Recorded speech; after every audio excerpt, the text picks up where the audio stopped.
Bom, os 952 é um reboot, né? Ou seja, é um recomeço. Por quê? Porque as histórias da DC Comics, ali nos anos 2010, mais ou menos, elas estavam bastante confusas. Afinal, alguns personagens, né, e a própria DC Comics surgiu ali mais ou menos nos anos 40, né? Então 1940. No período ali mais ou menos da Segunda Guerra Mundial, né? Surgiram muitos dos personagens icônicos, o próprio Superman de 39, o Batman também, 39 para 40, Flash, Mulher Maravilha, Lanterna Verde, todos esses medalhões da DC são dos anos 40. E começa a ter mais ou menos um senso de universo compartilhado também nos anos 40, 50, né? Então veja, dos anos 40 até os anos 2010, quase 100 anos, né? Praticamente 70, 80 anos. Então, as histórias estavam muito confusas e, além disso, tinha muita continuidade. Ou seja, para você entender o negócio do Batman que estava sendo lançado na época, às vezes você precisava voltar, tipo, muitas décadas no passado, tá ligado? Muitas décadas mesmo, assim. Tipo, uma parada que aconteceu lá nos anos 60, 70, impactava uma parada que estava acontecendo ali nos anos 90, 2000, tá ligado? Então, tipo, porra, pra quem tava começando a ler quadrinho naquela época, porra, você não ia voltar tudo isso, né? E às vezes você nem tinha condição, às vezes não tinha mais aquela edição, você tinha que correr num sebo, ou fazer o que fazem algumas pessoas aí, não conte pra ninguém, mas ler scan, enfim. E aí a DC decidiu que era hora de apertar o reset, né? Começar tudo de novo, até para apresentar esses personagens para novas audiências e recomeçar a cronologia, deixar tudo um pouco menos confuso, sabe? Porque nesse momento já existiam também vários retcons, né? Tipo, uma história de agora recontava ou mudava alguma coisa que tinha sido contada numa história de muitos anos atrás, né? E pensa comigo assim, se os pais do Bruce Wayne morreram lá nos anos 40, pouco antes, né, pra ele se tornar o Batman nos anos 40, porra, esse maluco em 2010, ele tinha, tipo, mano, 70 anos pra mais. E ele ainda era o Batman, tipo, tá ligado? Como é que essa cronologia funciona, assim? Então a DC decidiu apertar o reset mesmo. Não foi o primeiro reboot, nem foi o último também, tá ligado? Não foi o primeiro, porque lá em 1985, mais ou menos, o Marvel Wolfman e o George Pérez, que são, cara, duas lendas, dois nomes seminais dos quadrinhos, assim, eles fizeram uma história chamada Crise nas Infinitas Terras. E foi o primeiro reboot dos quadrinhos mesmo, né? O primeiro reboot da DC. E qual que é a pira?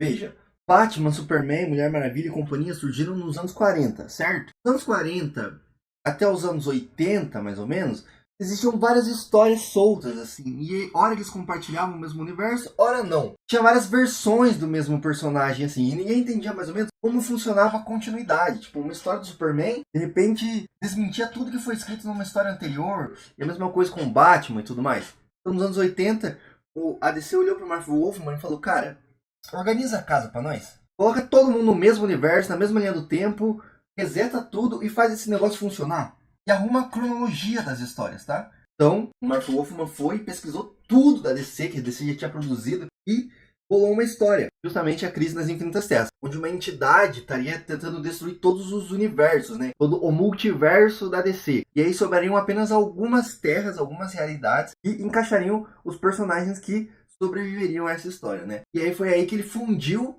várias realidades, várias terras também, e juntou os personagens. Criou também as origens que a gente tem hoje, mais ou menos, dos personagens, como Superman, Batman, Mulher Maravilha e todos os outros, né? E ele arrumou a casa. Ele basicamente parou com essa bagunça de quantos super-homens existem, qual que é a origem do Batman, qual é a personalidade do Batman. E ali começa as bases do universo DC moderno, né? E também começa a Era de Prata dos quadrinhos. Mas enfim, esse foi o grande primeiro reboot da DC, né? Crise nas Infinitas Terras. Só que assim, veja, foi um primeiro reboot para organizar a casa. Mas foi nos anos 80. De lá pra cá já se passaram, cara, 40 anos, tá ligado?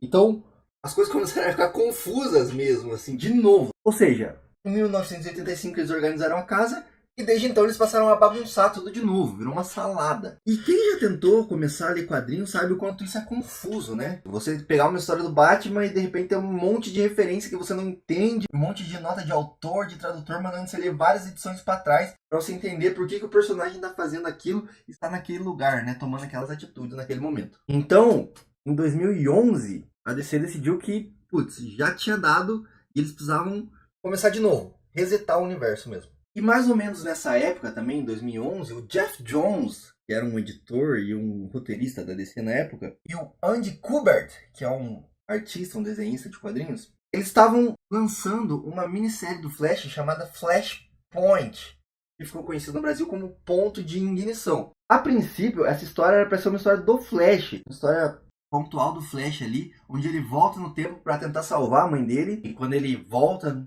pro presente, ele descobre que deu uma merda gigantesca, né? Só que, nesse momento, a DC viu que essa história, que a princípio era uma história fechadinha do Flash, seria uma boa oportunidade para resetar o universo inteiro. Então, quando o Flash voltasse no tempo para desfazer a cagada que ele fez, quando ele voltasse, o universo já estaria completamente alterado e iria começar de novo. Por isso, o Flashpoint, o ponto de ignição, é justamente o ponto inicial do Novo 52. 52, porque 52 é meio que um número cabalístico na DC, né? Tem uma série lá que chama 52, né? Era uma série semanal que preparava para uma grande maxi saga da DC na época. E foi lançado semanalmente. Como a semana tem 52 semanas, foram 52 edições, né? Então, vários acontecimentos da DC, vários arcos, várias sagas da DC em relação com esse número 52. Então, eles criaram um novo 52. E para fazer jus ao nome, eles queriam ter 52 títulos, tá ligado? Então, 52 HQs mensais lançando todo mês, só porque sim. Claro que isso depois mudou, né? Foi aumentando, foi diminuindo, mas a princípio a primeira onda, né, digamos, teve 52 títulos. Então a primeira onda começa justamente com Liga da Justiça número 1, né, em 31 de agosto de 2011, escrita pelo Jeff Jones e desenhada pelo Jim Lee. Depois você tem 7 de setembro, o lançamento da primeira parte dos títulos da primeira onda, né? Então você tem Action Comics, volume 2, número 1, do Grant Morrison. Você tem Homem-Animal, volume 2, número 1, do Jeff Lemire, que é muito boa essa run. Você tem Batgirl, volume 4, número 1, da Gail Simone. Você tem o Batwing, número 1. Você tem Detective Comics, número 1. Green Arrow, Arqueiro Verde. Rapina e Columba, Hawk and Dove. Você tem Liga da Justiça Internacional.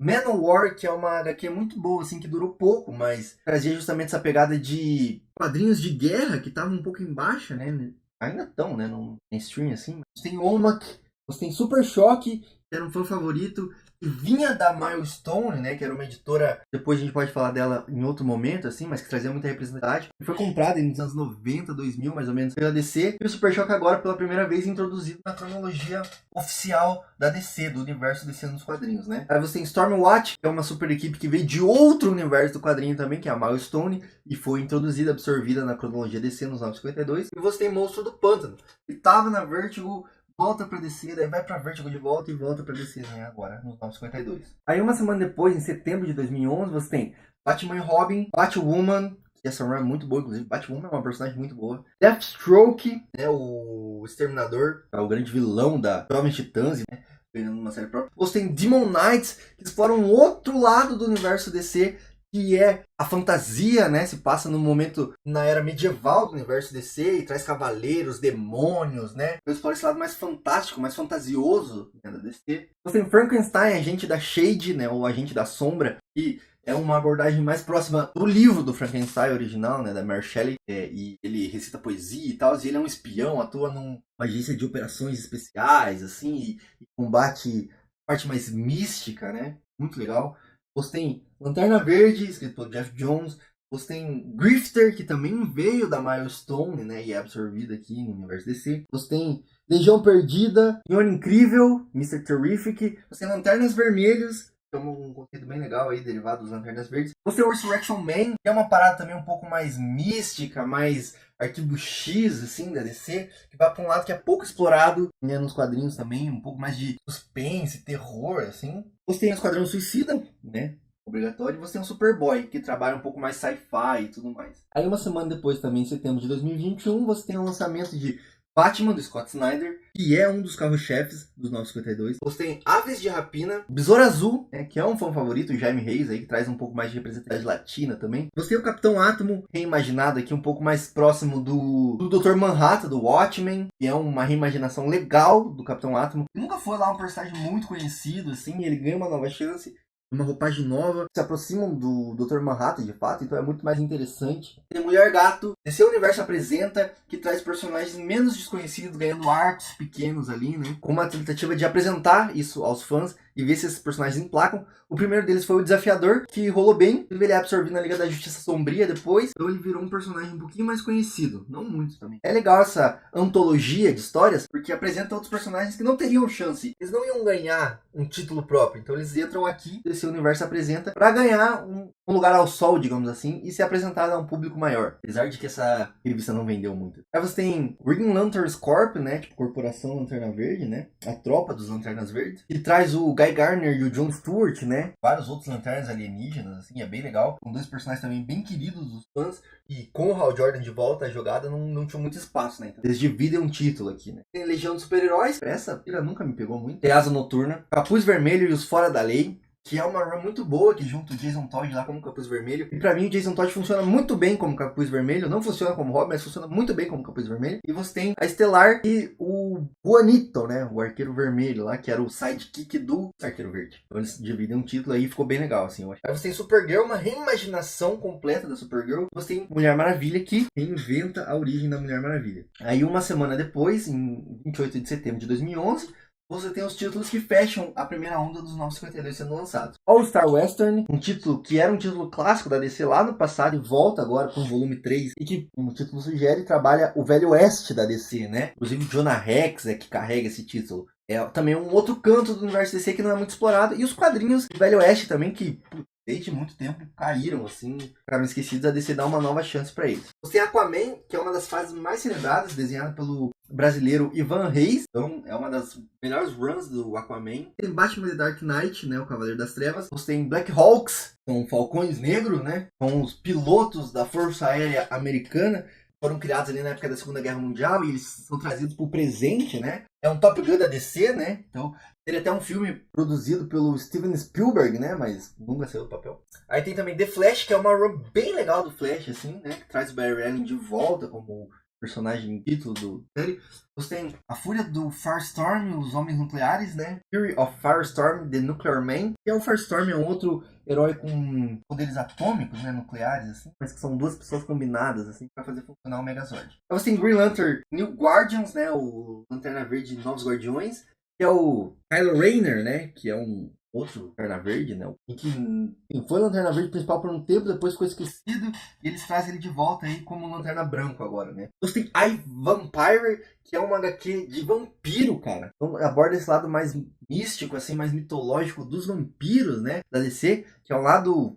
putz, muito massa, e essa HQ é muito massa. E também nunca tinha espaço nos quadrinhos mainstream, né? Então é bem legal. E a arte é muito bonita. Aí você tem Liga da Justiça Sombria, que é uma versão da Liga da Justiça Sombria, que aborda esse lado mais místico. Né? Você tem o Selvagem Gavião Negro. Aí tem Superman. Jovem Titãs, numa run esquisitíssima, numa formação diferente pra caralho. E você tem Voodoo, que é um arquivo X da DC. Porque Voodoo também é uma personagem que veio da Milestone, né? Foi absorvida aqui. Bom, essa é a primeira onda, né?